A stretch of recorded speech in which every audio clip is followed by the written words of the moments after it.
looking forward at 2024 and beyond, what are some of the changes that you see in the industry? What are some of the opportunities that you see for people that are maybe been victims of layoffs, and where do you think the gaming industry is going?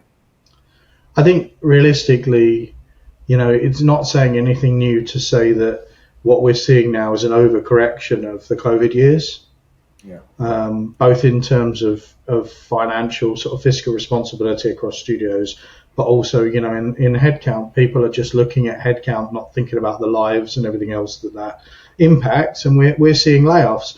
And I think, unfortunately, we also have to perhaps cynically consider whether people are laying off because they have to, or because now is a good time where everybody else is doing it, so you don't look so bad if you do it too.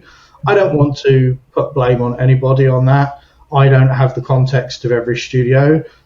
From my perspective, I do see that correction, or overcorrection, as you might want to call it, is a symptom of perhaps what I'd say are mistakes from before, strategic mistakes before.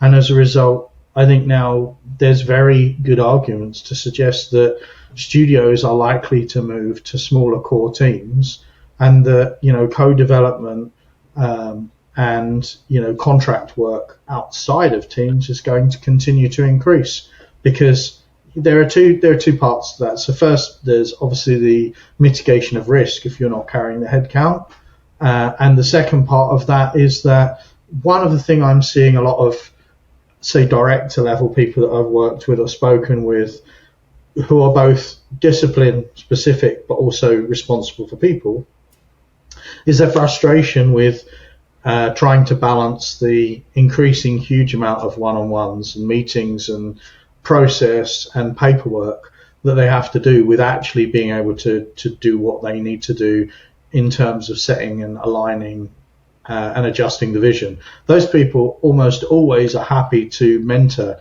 and teach people to get better at what they do, but it's a lot of it's what I'd call the paperwork and the process side of it that they feel they lose too much time to. So having smaller teams to allow those sort of people to concentrate on that, and then having, areas where people are valued, they're nurtured, they are considered precious and important, but there are very specific environments where those people have the chance to do the work in a nurtured environment where they're going to continue to grow, and that there is a noted focus on that.